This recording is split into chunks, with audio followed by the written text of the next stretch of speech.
Ang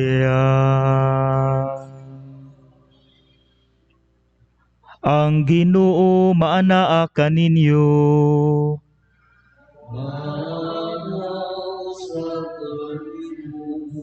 Kinutlo gikan sa Ebanghelyo sumala ni San Mateo.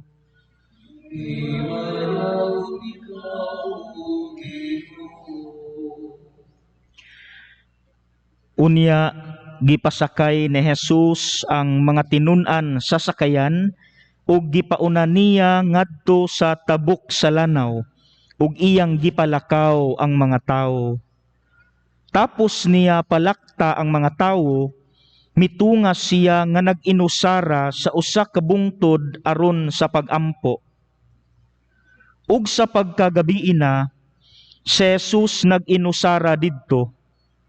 Niadtong tungura ang sakayan didto na sa lawod, gikuso-kuso sa mga balod kay ang hangin sungsungon man. Sa may mga alas 3 sa kaadlawon, si Jesus miadto kanila nga naglakaw sa tubig. Sa pagkakita sa mga tinun-an kaniya nga naglakaw sa tubig, nanghadlok sila pag-ayo. Ana ay multo, miingon sila, ug nanyagit sila sa kalisang. Si Jesus miingon kanila, ayaw kamo kahadlok, ako kini. Unya si Pedro miingon, Ginoo, kung ikaw kana, palakta ako sa tubig nganha kanimo. Dali nga ri, mitubag si Jesus. Busa mikawas si Pedro sa sakayan ug milakaw sa tubig ngadto kang Jesus. Apan sa pagkamatikod niya sa hangin, nahadlok siya ug misugod pagkaunlod. Ginoo, luwasa ako. Misinggit siya. Diha-diha, gidawat siya ni Jesus ug gibira ug miingon si Jesus kaniya, pagkajutay sa imong pagtuo, nganong nagduha-duha ka man. Ug nanakay silang duha sa sakayan ug milurang ang hangin. Ang mga tinun-an nga didto sa sakayan misimba kang Jesus ug miingon, ikaw gayud ang anak sa Dios. Mga igsuon, ang Ebanghelyo sa Ginoo.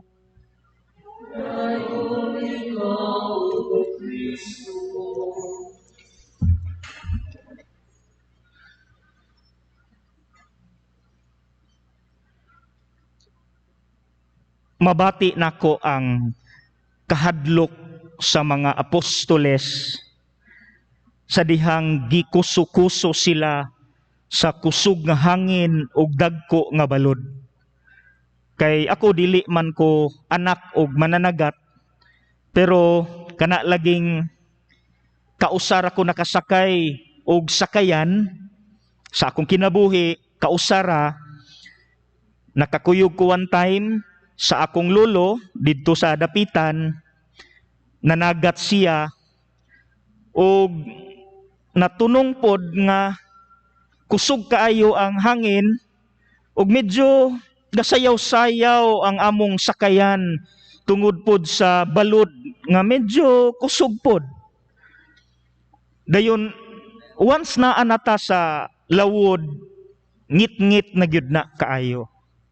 Gataligsik pagyod. So mga igsuon, maupod na nga kahadlok ang gibati sa mga apostoles diri sa Ebanghelyo karong adlaw. Nanyagit, nandalisang. And look what happened next. Pagkalisang, pagkahadlok nila, walay request. Wala sila nangayog tabang. Ang Ginoo maoy miuna pag-rescue kanila. Take note of that. Kay dako kaayo nagtabang kanato. Makahupay kaayo na nga realidad mga igsuon ko. Wala nangayog tabang ang mga apostoles sa dihang sila nangahadlok na tungod sa kusog nga hangin ug dagko nga balod, kundili ang Ginoo maoy nagpakita ug mirescue kanila.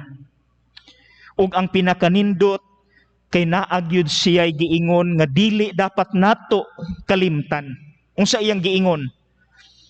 Ayaw mo kahadlok, ako kini.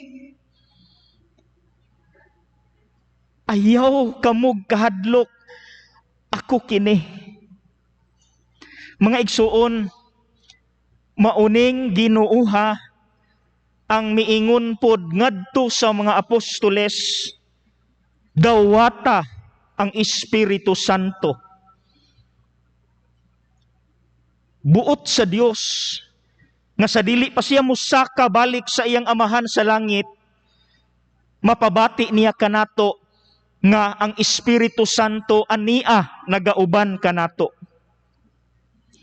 Mao kining Ginooha ang miingon sa katapusang panihapon before siya gipatay, buhata kini aron paghinumdum kanako.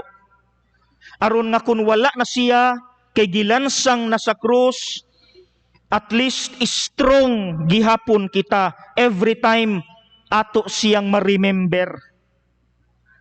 Mauning Ginooha nga gabitay na sa krus, pero tungod kay nabalakas siya nato nga walay mabilin nga mugiya kanato, iyang giingon kang Juan, mauni ang imong inahan. Do you remember that? Iyang kaistorya, si Mama Mary, katong gabitay na siya sa krus, si Juan ug si Mama Mary, iyang giingnan, si Juan, this is your mother. Jesus is also telling us, Mama Mary is with you. Ubanan mo while wala nako. Mga igsuon, diha nato makita nga God does not wait for us to come and look for Him. Lami kay Ismail yun ni. Kabalo ko daghan tag problema. Walay exempted nato ana. Pero ang nindot yun kaysa nga realidad. Nga He doesn't wait for us to come and look for Him. Kundili kani hinumdumi ni, Jesus comes into our lives right where we are.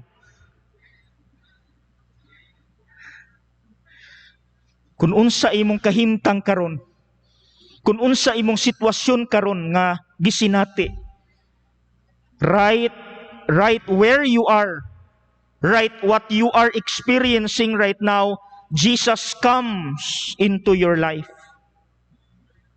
Di na siya magpaabot nga moingon pa ka, save me, help me. Kundi siya mismo ang mo-initiate sa pagpakita una to rescue and to save us. So at this point, mga igsuon, mangutana ko kaninyo ato ning pamalandungan, unsa imong gikahadlukan karon? Naa bakay gikahadlukan karon? Unsa kana? You put yourselves on the situation of the apostles nga nangahadlok tungod sa kusog nga hangin. Unsa na nga kusog nga hangin sa imong kinabuhi ang gauyog-uyog nimo karon? Nga nakapahadlok ug nakapalisang ug nakapabalaka nimo. Mga igsuon, simple lang ang hagit. Kung naa kay gikabalak-an o gikahadlukan karon, dalha kana sa Dios. Sama ni Pedro, Lord, luwasa ako. Kana ra gyud isulti. Actually, mga igsuon, mauna ang kulang nato. Mauna ang kulang nato. Kana gyung prayer nga personal. Prayer. Dili tong pagampo nga naa lang kay gipangayo. Kung dili ka na bang ang pagampo bitaw nga bisag wala kay gipangayo pero gaampo ka, pasalamat ka, nag-storytelling kas Ginoo. Mo nay kulang nato. Kasagara manggod nato, ayha ra magampo kung naay pangayoon Dili unta na nga mentalidad mga igsuon kay maka-stress gihapon na nato. Kanang you make it like your breath. Murag imong gininhawa na ang pag-ampo. Dili na siya routine, dili na siya schedule. Kundi your breath imo nang gininhawa, inhale, exhale is prayer. Kana mo nay kulang nato. Kaya ang Ginoo mura ra gyud siya hulog 5, mugawas ang kape. Ato ra gyud siyang pangayuanan. Prayer. Muna ako personally daghan kong nabantayan bisan sa Facebook, personal nga counseling, nangalisang gyud tang tanan. Dali ratang mataranta, dali ratang mawad-an og paglaom og pagtuo sa Dios. Tungod kay ang kulang nato pareha kang Pedro, pagtuo, faith nga lalom.